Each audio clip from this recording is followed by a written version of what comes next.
El misterio del capital. Hernando de Soto, Editorial Planeta, primera edición, mayo 2019. Para la clase de Economía de Empresa de la Maestría en Administración de la Universidad Nacional, quien les habla, Edwin Alexander Franco.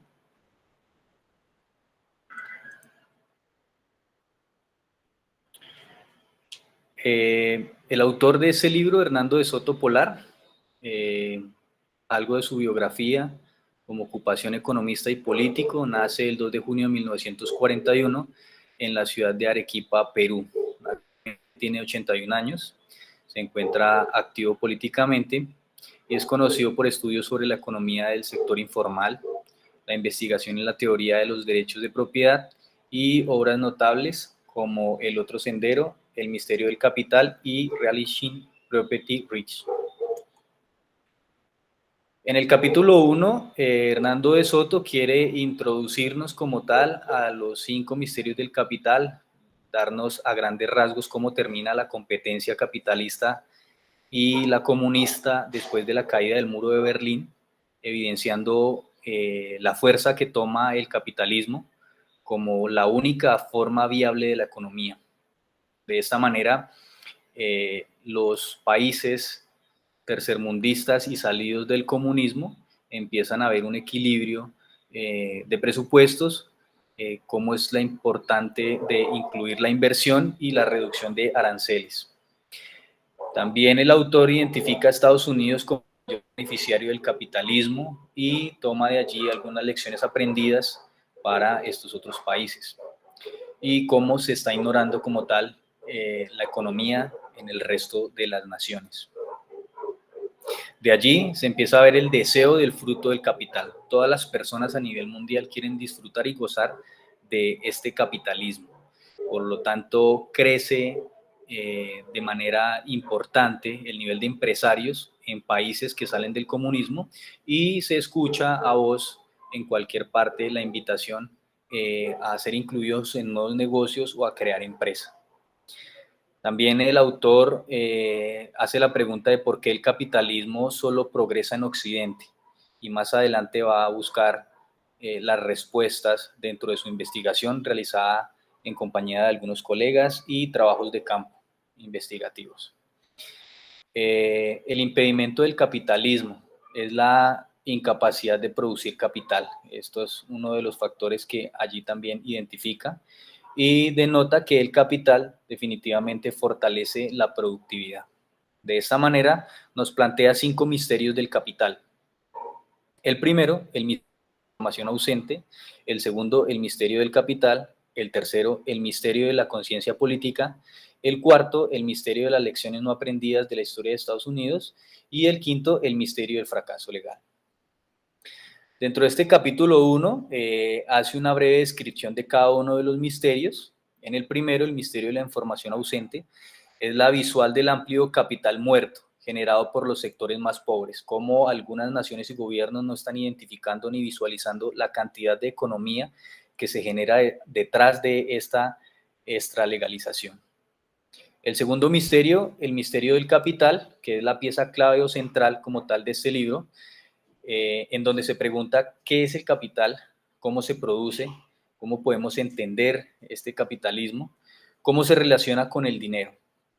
El tercer misterio, el misterio de la conciencia política, se ha ignorado la gran revolución industrial que genera competencia de mercado por la migración. Entonces, cómo crece a nivel mundial y cómo crece en algunos países la competitividad de mercado debido a la migración de personas. El cuarto, las lecciones no aprendidas de la historia de los Estados Unidos, cómo es que países logran ser capitalistas exitosos, en este caso Estados Unidos, y obtener allí algunas lecciones aprendidas de los pasos que realizó y de las dificultades que atravesó y logró pasar con éxito. Y el quinto, el misterio del fracaso legal, por qué la ley de propiedad no funciona fuera de Occidente, si aún copiando las leyes, ordenanzas, decretos y siguiendo algunos reglamentos, por qué hay un fracaso como tal en la implementación de este sistema capitalista en estos países. En el capítulo 2, el misterio de la información ausente, Vemos cuatro aspectos. El primero, la revolución sorpresa. En 1950, países pobres inician una revolución económica. Se ve el giro de las sociedades y de los sectores agrarios que emigran hacia las urbes y ciudades que están en pro de la revolución industrial y de industrializar sus ciudades y sus países. Entonces se ve un crecimiento de la población de manera importante y una transformación completa en la forma de vivir y de trabajar, porque la forma de vivir cambia para el campesino y la forma de trabajar también. En el segundo aspecto, obstáculos de legalidad, entonces son las restricciones que generan procesos muy lentos y hay un crecimiento de la ilegalidad debido a estos obstáculos que permitirían hacer parte de lo legal. Entonces, el difícil acceso a la regulación y sus amplios tiempos denotan la ilegalidad y la dificultad en los procesos legales para compra y para trabajo. Para compra podían pasar varios años para que las personas obtuvieran sus títulos y para el trabajo pues era muy difícil que los migrantes obtuvieran trabajos oficiales. El tercer aspecto del sector subcapitalizado surge en pequeñas industrias callejeras.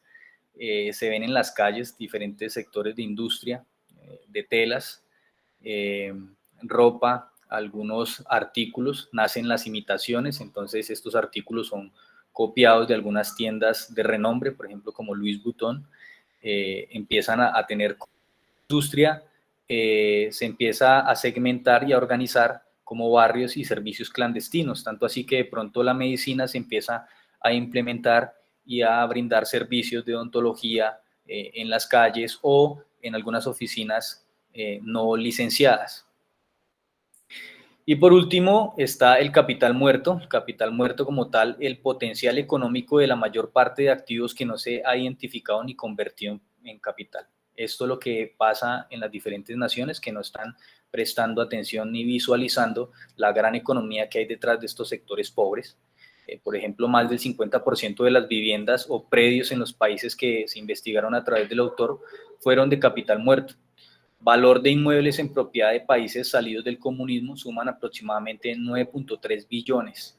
Esto básicamente, y en el momento en que se realizó la investigación, era el movimiento que tiene la moneda en los Estados Unidos, esta cantidad de dinero.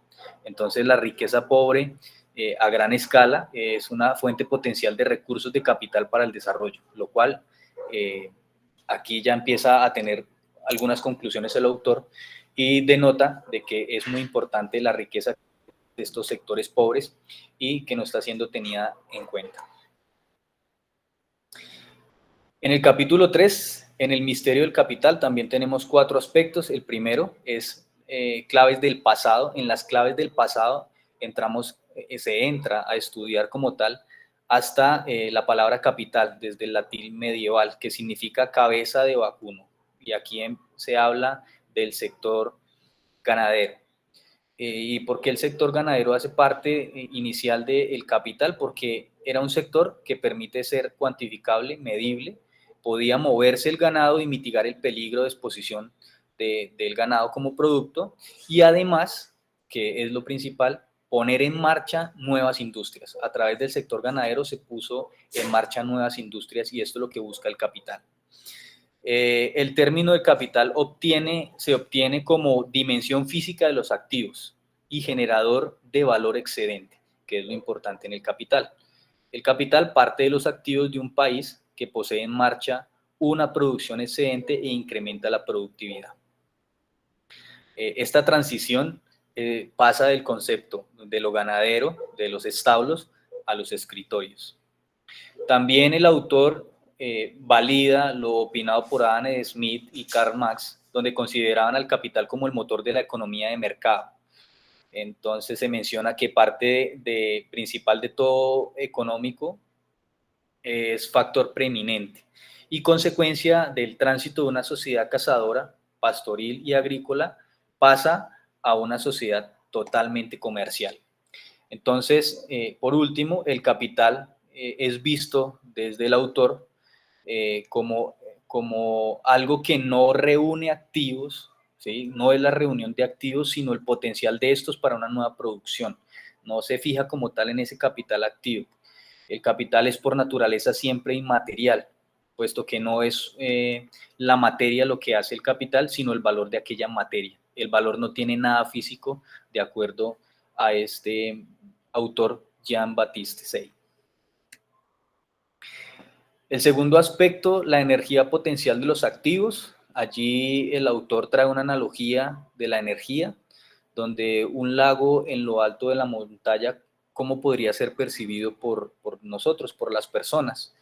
Entonces seguramente estamos en el lago en obtener beneficios para el tránsito, obtener beneficios para la pesca o obtener beneficios como tal del agua.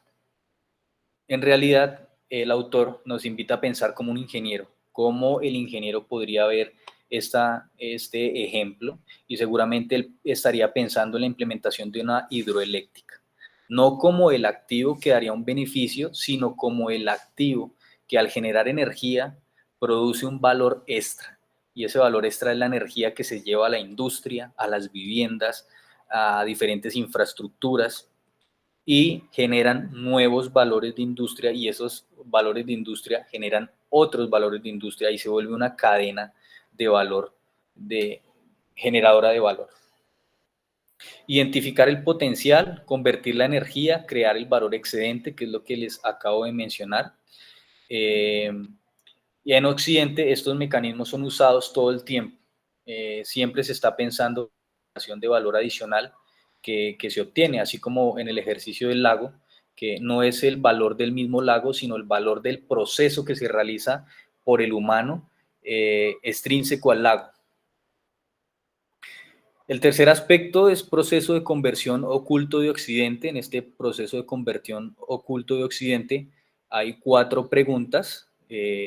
La primera, ¿es posible usar productivamente activos que no tienen pertenencia? Entonces, cualquier activo económico y social debe estar fijado en un sistema de propiedad formal. Esto es muy importante. De lo contrario, no vamos a poder controlar los predios, las industrias, las fábricas, tampoco los vamos a poder identificar ni cuantificar, ni garantizar la protección de estos en caso de que sean vulnerados algunos derechos, en caso de que hayan algunos hurtos o en caso de que sus propietarios quieran realizar un reclamo, no se va a poder tener un control al respecto. Entonces es importante que los activos tengan una pertenencia, estén dentro del sistema. La segunda pregunta es, ¿cuál es el problema central? Los demás países donde existe un nivel de pobreza amplio carecen de mecanismos legales de propiedad. Entonces, es importante que los mecanismos legales estén inmiscuidos dentro del sistema. ¿Por qué la génesis del capital se ha vuelto en el misterio como tal? El proceso interno mediante el cual el sistema de propiedad formal descompone activos en capital es difícil de visualizar, y este es un reto que tienen los gobiernos, el poder visualizar y observar qué es lo que está pasando detrás de estos sectores pobres y detrás de estas industrias extralegales. Entonces, aquí está uno de los primeros impedimentos que se obtiene dentro del sistema o dentro de la implementación de un sistema capitalista. Y la última pregunta, ¿por qué los países ricos no explican lo indispensable de la propiedad formal para el capital, si ellos ya lo vivieron? Entonces, aquí el autor define que los sistemas formales de propiedad occidental producen 6 efectos y son esenciales para que sus ciudadanos puedan generar capital, y los vamos a ver a continuación. El primer efecto de la propiedad es el efecto fijado en el potencial económico de los activos. Gracias a los títulos de propiedad inmobiliaria se muestran cualidades invisibles del activo, atribuidas a la misma propiedad por las personas con un potencial que crea valor. O sea que el primer efecto que generan el obtener títulos y estar en la legalidad es que se pueden atribuir algunas cualidades que están aparte de lo físico. Podemos cuantificar, medir y ubicar geográficamente dónde estaría este activo. También las representaciones de propiedad permitieron a las personas pensar no solo en activos a partir del contacto físico, sino también en la descripción de sus cualidades, lo que les acabo de mencionar. Ya no solamente es la parte visual de ese activo, sino la identificación de muchos factores y variables que podemos extraer del mismo. Entonces, la representación de propiedad formal de la propiedad es diferente del activo en sí. La propiedad legal entregó a países avanzados de Occidente la clave del desarrollo moderno. Entonces, es clave la identificación de esos activos y de aquí generar nuevas cualidades de esos activos. El segundo efecto, integrando la información dispersa en un solo sistema. Entonces, la importancia de tener sistemas integradores para obtener la representación de esos activos. O sea, el acopio de la representación de propiedad a través del gobierno, quien es el dueño y quien controlar las políticas, la legislación y a través de regulaciones para tener esa integración que permite obtener descripciones de cualidades como lo hemos visto, pero también de la parte económica y social en cualquier activo, sin necesidad de desplazarse hasta el sitio donde se encuentre el activo. El tercer efecto, volviendo responsables a las personas, entonces las personas que ya se incluyen dentro de esta legalidad y sus bienes ya se encuentran legales, ya empiezan a tener un sentido de pertenencia y de legalidad. Entonces, estos activos ya hacen de que ellos puedan tener un impuesto, puedan obtener algunas moras, embargos, entre otros. Entonces, va formando a las personas en personas responsables con sus activos. La ausencia de propiedad legal explica por qué los ciudadanos de países en vía de desarrollo no pueden celebrar contratos de provecho con terceros y los ciudadanos de países avanzados celebran contratos de cualquier cosa razonable. ¿Esto qué quiere decir? Que los que estén en la extralegalidad no van a poder celebrar un contrato gracias a su bien y los que se encuentren en la legalidad, pues sus bienes estando dentro del sistema van a ser una opción que le permite celebrar contratos adicionales. El cuarto efecto es volviendo fungible a los activos.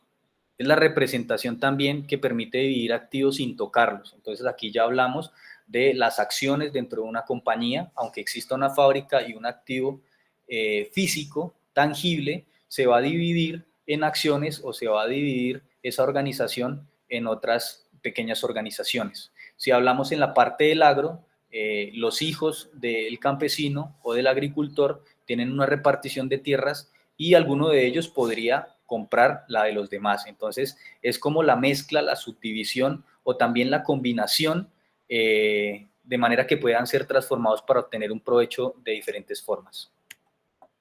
El quinto efecto son las personas en red. Entonces, mejora la comunicación sobre los activos y su potencial.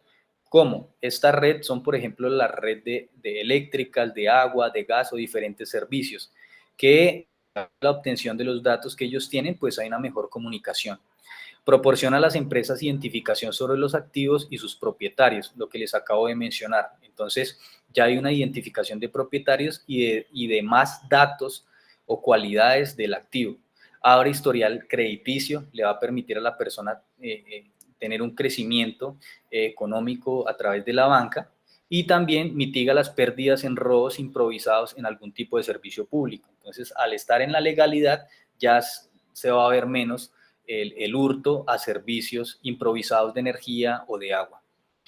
Un sistema de propiedad crea una red en la que las personas puedan armar combinaciones y nuevos beneficios de adquisición y protección para las personas o sus activos.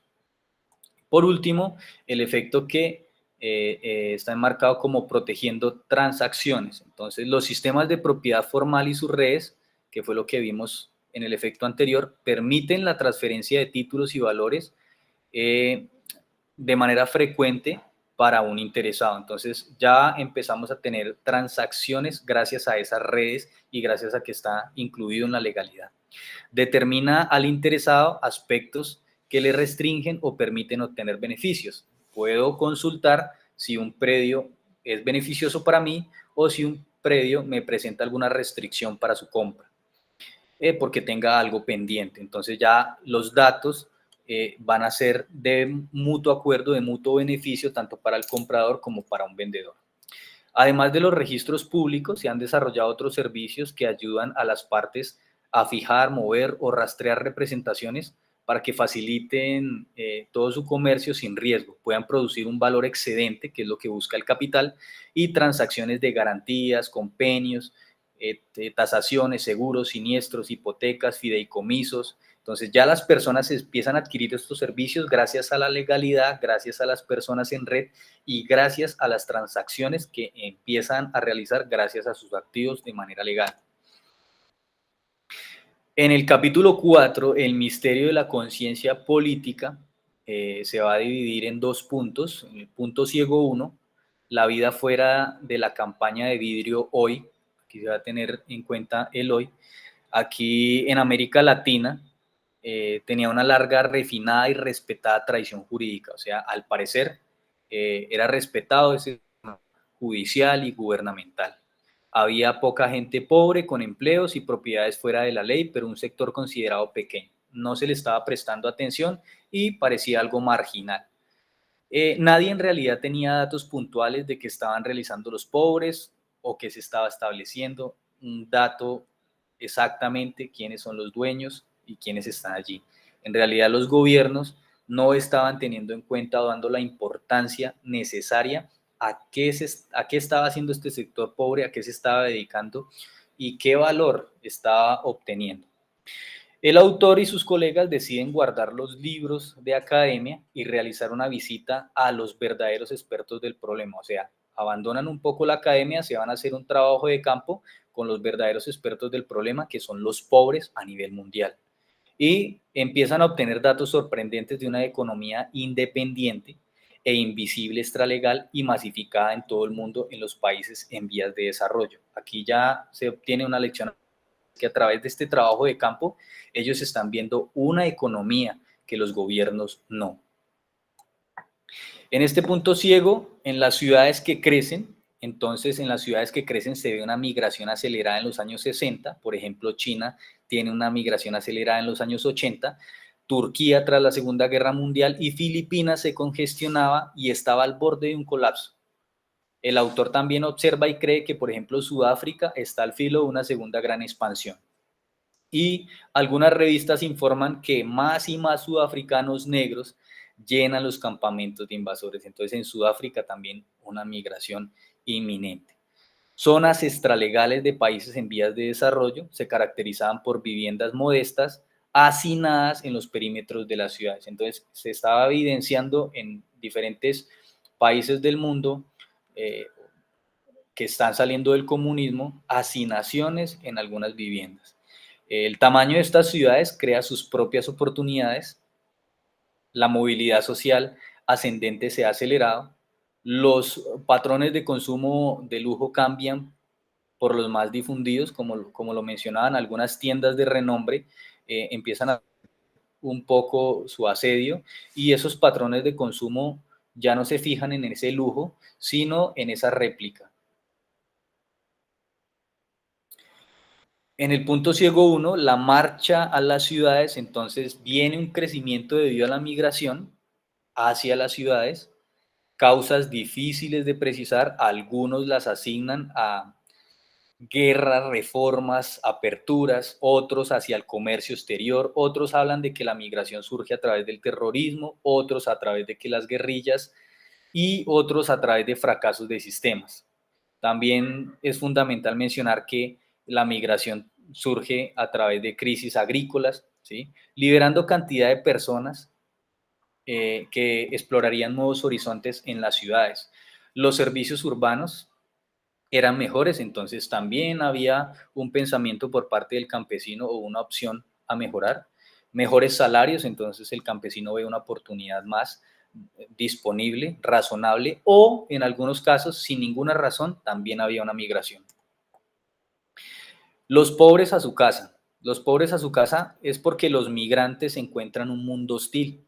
Refleja la dificultad de los últimos migrantes ya que no tenían acceso a vivienda o trabajo.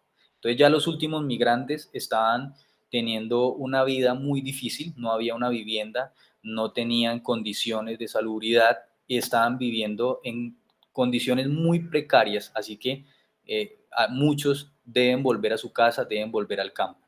Los migrantes tenían una muy escasa oportunidad de ascender a un bien legal.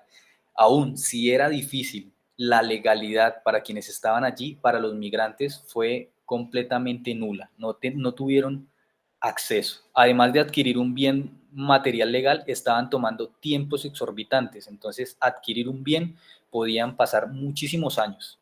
Entonces, esto hizo de que las personas pobres y los migrantes jamás pudiesen tener un bien legal.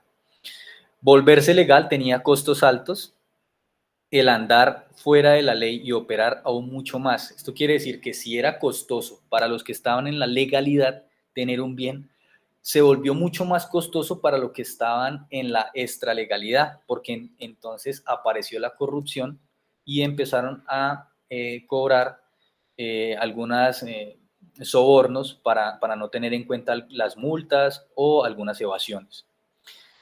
Por lo tanto, los pobres jamás lograron acceder a mecanismos de propiedad legal necesarios para generar capital. En este punto ciego 1, creciente de extralegalidad, entonces la población se cuadruplica en ciudades del tercer mundo, el sector extralegal es omnipresente en países que salen del comunismo, muchos de los servicios se convierten en extralegales, negocios, vecindarios, asentamientos, tiendas, se empiezan a organizar y empiezan a vivir en un mundo completamente extralegal. Los estimados de extralegalidad en edificación son de un 80% y el sector extralegal además aloja del 50 al 75% de los trabajadores.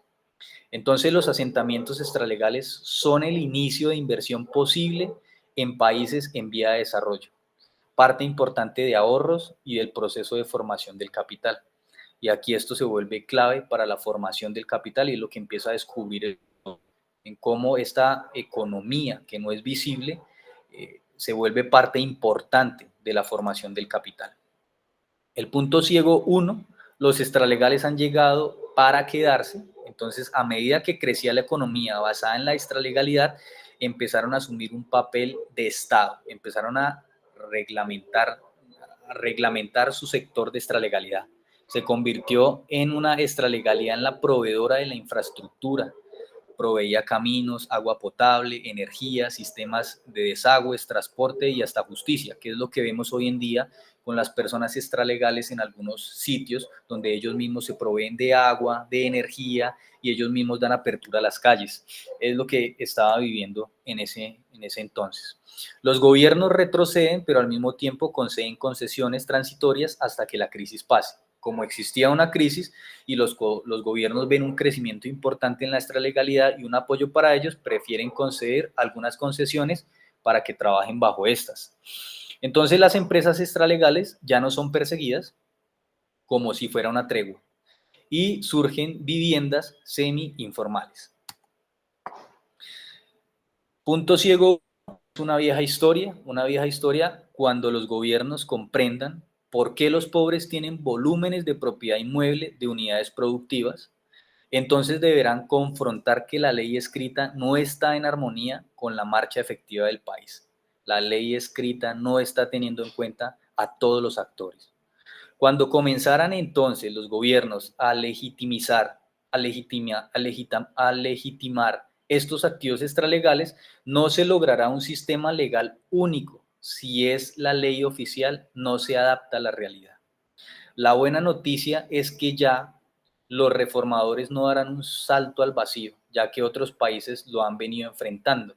Esto quiere decir que ya hay unas lecciones aprendidas de otros países y quien quieren implementar este sistema capitalista, pues ya va a tener una mirada, ya va a tener un ejemplo, ya va a tener unas lecciones aprendidas de implementación.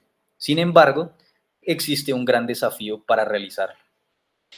Cuando empezó, por ejemplo, en Europa la revolución industrial, también ellos debieron afrontar, como lo están afrontando muchas ciudades, muchos países de tercer mundo y salidos del comunismo, afrontaron extralegalidad, pobreza urbana, tensiones sociales, violencia, pero debieron encarar estos problemas de manera fragmentada. En este capítulo 4 ya viene un punto ciego 2 y es la vida fuera de la campaña de vidrio antaño. En este punto ciego 2 está el desplazamiento a las ciudades. Entonces, algunos autores atañen la migración a la llegada de la revolución industrial. Aquí en este punto ya vamos a ver eh, cómo antes fueron tomados estos desplazamientos a las ciudades. En el punto ciego 1 lo vimos en el hoy. Aquí, en estas ciudades, algunos autores atañen esta migración a la llegada de la revolución industrial en los siglos XVII y XVIII, donde los trabajadores empiezan a recibir mejores salarios, mejores condiciones que en el campo, lo cual atrajo a estos campesinos y a sus familias. Por ejemplo, en Inglaterra, la migración inició en el siglo XVI. Se persuadió mediante leyes para que las personas regresaran al campo. El gobierno quería obligar a estas personas a través de leyes a regresar al campo para tratar de mitigar y detener esta migración. Finalmente, la mayoría de los migrantes no encontró los puestos esperados y la tensión social fue inevitable. Entonces también vemos que a lo mismo. En el surgimiento de la extralegalidad, los migrantes europeos no encontraron empleo legal. Entonces pasaba lo mismo. El trabajo extralegal era su única fuente de ingresos, así como en el hoy. Los fabricantes ingleses extralegales se las arreglaban para encontrar vacíos en la ley, siendo una manera de sortear las prohibiciones. Por ejemplo, Carlos I promulgó 25 ordenanzas contra los negocios extralegales. La presión gubernamental a la extralegal era muy fuerte, tanto así que en algunos países como en Francia la extralegalidad llevaba hasta la muerte. En el punto ciego 2, como el desmoronamiento del antiguo orden. Al no poder frenar esa extralegalidad, como sucede ahora en los gobiernos actuales, el rey Gustavo Adolfo tuvo que visitar cada uno de ellos y darle su aprobación, darle su bendición, mantener una apariencia de control gubernamental, aunque no tenía ese control. Era una manera de mostrar un invisible control ante la sociedad. Los extralegales habían creado sus propios suburbios y ciudades para evitar el control por parte del Estado. Estaban organizándose internamente ellos. Y en Inglaterra el mismo Estado se ve obligado a reconocer las nuevas industrias. Entonces aquí ya tenemos un ejemplo del capitalismo que empieza a reconocer lo extralegal. Las industrias extralegales fueron más eficientes y exitosas. Empezó a socavar los cimientos del mercantilismo. Entonces empieza hasta a acabar el mercantilismo y se empieza a posicionar esa industria extralegal. Aumenta el desorden y la violencia. Las expresiones más reconocidas son la Revolución Francesa y la rusa. El Estado en sí entonces declara el sector extralegal como social y allí lo da como inmerso. Se infesta de corrupción, pues al darlo como social, muchos inspectores deben viajar para dar cumplimiento, pero al omitir estas ordenanzas se ve un alto índice de corrupción. Finalmente, y para 300 años después, a medida que las calles fueron inundadas de mendigos, ladrones, fabricados extralegales, contrabando, corrupción oficial, que no se hizo esperar, generó violencia en la sociedad civil. Pero los políticos comprendieron finalmente, y es algo que trae a colación el autor importantísimo como una lección aprendida, que el problema no eran las personas, sino la ley. Estaban como tal impidiendo que las personas fueran más productivas. Al facilitar el acceso a la propiedad formal y reducir las regulaciones y permitir acuerdos locales en la legislación, permitió que sus países llevaran a nuevas cumbres la revolución industrial. Entonces la revolución industrial fue mucho más exitosa, permitiendo estos nuevos accesos y formalizando esta extralegalidad. El problema de Europa se parece mucho a los países que salen del comunismo y países del tercer mundo. Al parecer, todos han vivido lo mismo. El problema es que no se reconoce actualmente que estas dificultades constituyen a un enorme cambio en la retribución de poder, o sea, un cambio en los gobiernos y en sus leyes. Para el capítulo 5, el autor habla de las lecciones no aprendidas de la historia de los Estados Unidos como uno de los misterios.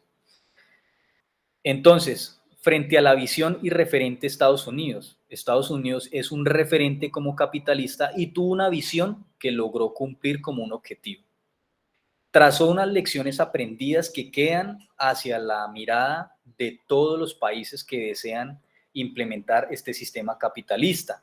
Los Estados Unidos sortea las mismas situaciones de migración, violencia, extralegalidad, grupos armados, desorden, igual que los demás países, pero es un ejemplo de que puede sobrepasar o sobrepasó estos obstáculos y da un reconocimiento y cambios. Por ejemplo, en 1806, aunque el Estado culpaba al invasor de todas sus tristezas y penurias, en 1828, 20 o un poco más de años, el mismo gobierno informaba que ese mismo invasor había realizado un valioso servicio público, por el cual merecía una compensación. Entonces aquí podemos evidenciar que el invasor ya merecía una compensación porque el gobierno identificó que sí era importante para el país y estaba dando un gran aporte. Entonces surge la de nuevas leyes, se redactan leyes, se abre el camino a nuevos acuerdos donde se incluya esta extralegalidad, se acaban algunas leyes que no permitían la compra o reclamo de tierras de invasores allá en los Estados Unidos. Esto fue importantísimo. Y en 1840 ha renovado el Congreso la Ley de Derecho Preferente de Compra, permitiendo esta inclusión. Legitimidad de contratos sociales y tierras mineras abiertas a exploración. Como en Estados Unidos hubo un auge por el tema minero, en 1866 se establece un estatuto para que toda exploración minera esté sujeta a las costumbres locales siempre y cuando no estuviera en conflicto con el país. Entonces se trae esa minería extralegal y se incluye dentro del sistema. Eso es algo también como una lección aprendida para los países de tercer mundo o que salen del comunismo y que quieren estar dentro de la lista. El crecimiento económico en los Estados Unidos. La propiedad estadounidense pasó de preservar un orden económico a ser una poderosa herramienta para crear orden nuevo, con resultados en su mercado y capital. Fortalecimiento del sistema capitalista. El sistema legal estadounidense se fortalece gracias a la participación y experiencia del pueblo. Fíjense que aquí el pueblo tiene la voz y es atendido por los gobiernos y en conjunto con el gobierno, los jueces, los gobernantes, se fortalece el sistema. Y la principal lección de estas lecciones aprendidas en los Estados Unidos es no actuar como si la extralegalidad no existiera o tratando de erradicarla sin antes implementar una estrategia que involucre el ya visto y amplio sector extralegal que suma billones en capital muerto. Entonces la gran lección es verlo, identificarlo, es entenderlo, es incluirlo como tal y rescatar ese capital muerto. Aquí en el capítulo 5 de las lecciones no aprendidas de los Estados Unidos está también cómo llevar un sistema extralegal a uno legal, y esto se hace a través de la conferencia de títulos de propiedad. Para que haya una transición exitosa, la ley debe a las necesidades sociales y económicas de la población. La ley debe estudiar y es la ley quien se adapta. Y para crear capital de origen, los occidentales identificaron que los contratos extralegales fomentaban crecimiento económico y podían ser aprovechados desde el punto de vista del sistema legal. Entonces, y para final, el problema era la ley. La mayor parte de la población estaba viviendo de trabajos extralegales. La economía extralegal crecía entonces de lo que se debía hacer era un cambio en la política. Al final se comprendió que el error estaba en la política y que debía haber un cambio muy importante. Para el capítulo 6, el autor ya nos menciona el misterio del fracaso legal, por qué la ley de propiedad no funciona fuera de Occidente. Y también nos la delimita en dos partes. La primera es el desafío jurídico. En el desafío jurídico está el desplazamiento de un sistema de propiedad precapitalista hasta uno capitalista. Descubrir la voz del pueblo, estructurar puentes entre lo legal y lo extralegal y contratos sociales extralegales. Construyen un sistema de propiedad y formación capital. Está el fracaso de la ley preceptiva. Parte de los procedimientos legales para crear propiedad formal no contienen mecanismos necesarios que identifiquen y formalicen las pruebas extralegales, de las que los pobres podrían valerse para convalidar su propiedad. No existe un sistema que documente la transferencia extralegal y su capital. No existen sistemas ni existe la identificación de estos documentos. Por ende, esas personas extralegales no podrán convalidar sus propiedades. Arraigando la legislación en el contrato social. Contratos extralegales presentan casi todos los sistemas de propiedad y son parte de la realidad del país, incluido Estados Unidos. Son más eficaces que la legislación formal. Construir una estructura jurídica y política como puente anclado a los acuerdos extralegales de manera sólida para que todos entren en ese nuevo contrato social. Es importante tener en cuenta todas las partes y el puente entre lo jurídico y lo político, muy bien estructurado. La solidez de los contratos sociales precapitalistas. Los derechos de propiedad suelen ser más eficientes cuando las personas están de acuerdo, más que cuando se impone la legislación. Esto es importantísimo. Los contratos legales surgen de combinaciones de costumbres de las culturas, de la sociedad de las personas, de improvisaciones y además de solamente algunas reglas que son selectivas, porque allí no se van a llevar todas las reglas al sistema oficial. Entonces es la combinación de todo ello. Escuchando ladrar a los perros. Los gobiernos deben descubrir cuáles son los acuerdos extralegales. Los gobiernos deben estar pendientes de cuáles son esos acuerdos, en entregarlos al sistema formal, porque del lado del sector extralegal ya están organizados. Ya hemos visto que los sectores extralegales se encuentran organizados y están listos para que sean reconocidos de manera legal. La finalidad es darle a los activos de todos los ciudadanos la fungibilidad, maquinaria y red burocrática requerida para producir un capital y para que ese capital no se convierta en un capital muerto, sino sea llevado a la economía del país como lo logró Estados Unidos. Decodificando la ley extralegal. Contacto formal, sincrónico con quienes viven, trabajan allí, lo que realiza el autor, yendo a obtener datos, información con trabajo de campo para definir un estatus final, saber cuál es el estado, qué es lo que está pasando con estos sectores pobres. Trabajo de campo directo con esos interesados, contactando las autoridades legales y también los puntos de vista que tienen las autoridades extralegales, porque como ya estaban formados, ya habían unos actores como autoridad extralegal. Siempre existe al menos un documento que certifica derechos de propiedad. El autor en esos viajes que realizó identificó que, por ejemplo, en Haití existían documentos, al menos un documento por cada una de las propiedades extralegales, y que esto sería el insumo para tener un control e identificación de esos bienes. Entonces, cuando los gobiernos tengan la identificación documental, podrán construir contratos sociales respaldados.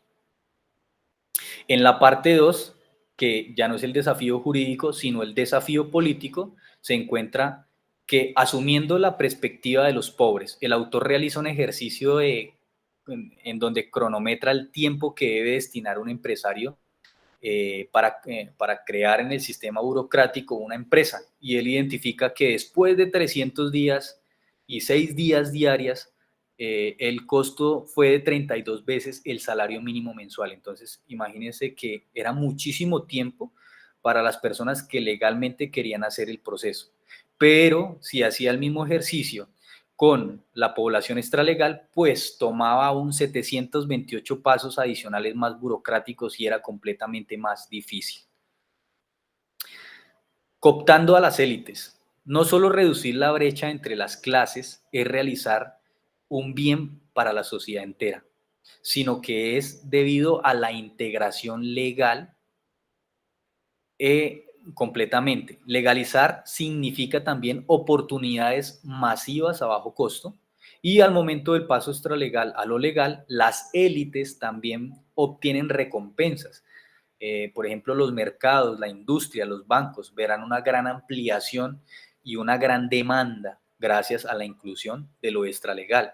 Los proveedores de servicio podrán convertir cada dirección en un terminal confiable. Entonces, al proveer servicios públicos en cada una de esas propiedades, ya son terminales con datos confiables, porque pues ya se encuentran dentro de lo legal. Tratando con los custodios de la campaña de vidrio.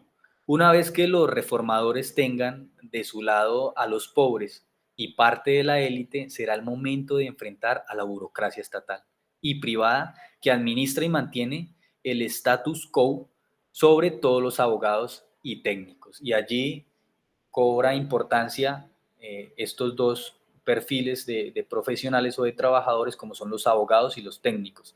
En los abogados, pues los abogados suelen conocer que otras disciplinas tienen que ser dinámicas, pero argumentan que el derecho debe ser estable. Entonces ellos reconocen que las disciplinas tienen que ser más dinámicas, pero que debe cumplirse como tal lo que se establece. Los abogados también son quienes podrán dar a entender a los demás colegas la importancia de la integración de toda propiedad en un sistema. Ellos serán quienes puedan ayudarle al país a que se magnifiquen conceptos sobre esa importancia. Solo ellos, los abogados, pueden explicar los procedimientos actuales. Son muy engorrosos y molestos para quienes desean crear capital. La adquisición de propiedad era muy difícil, tiene mucha inconveniente, muchos obstáculos, y son los abogados quienes pueden ayudar a hacer la voz. Lamentablemente, mientras unos piensan en utilizar la política, algunos abogados utilizan la política para servir, otros se sirven de esto. Entonces, allí dentro de este perfil profesional como los abogados, habían algunos impedimentos porque no todos estaban de acuerdo. Y los técnicos o el papel que juegan los ingenieros a través del uso de las tecnologías son de vital importancia porque ellos son quienes suministran, localizan, procesan e integran la información y consumirán la mayor parte del presupuesto que se asigne a ese tipo de reformas de propiedad. Ellos son los más beneficiados o esa industria es la más beneficiada al atacar esas reformas de propiedad. Sin embargo, la experiencia del autor le permite dentro de su investigación ver que muchos de los proyectos tecnológicos o de temas computacionales en donde se quiere llevar los datos o la información de las propiedades muchas veces no son bien administrados en los países de tercer mundo todo, y culminan por ser archivados como reliquias y quedan simplemente en proyectos abandonados. Por último, y a manera de conclusión, el autor podemos decir que realizó una investigación y un análisis exhaustivo de muchos temas teóricos desde la antigüedad al día de hoy, a través de la historia, a través de temas documentales y comparativos de los países de tercer mundo con los países exitosamente capitalistas. Además de eso, dentro de su investigación y análisis hace prácticas cuantificables, medibles y trabajos de campo donde él mismo decide crear, por ejemplo, los pasos para la creación de una empresa legal y extralegal, las visitas a diferentes países, los datos y el apoyo con diferentes colegas para tener clara su investigación y su tema a tratar acerca del capital, el capitalismo y acerca de las diferentes industrias, la migración y los diferentes actores. Enmarca también allí las lecciones aprendidas. Entonces las lecciones aprendidas están entre países que salen del comunismo o tercer mundo y países exitosamente capitalistas. ¿Qué es lo que están haciendo mal los países que son del tercer mundo? ¿Y qué es lo que hizo exitoso a los países que actualmente son capitalistas?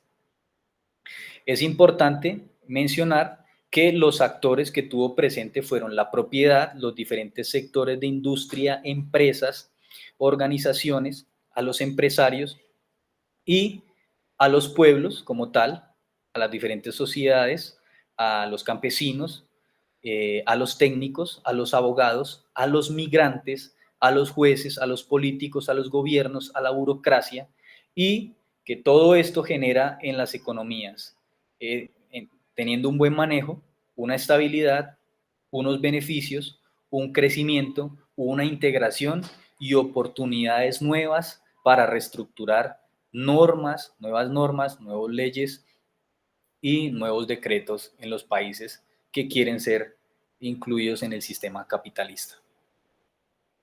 Muchas gracias.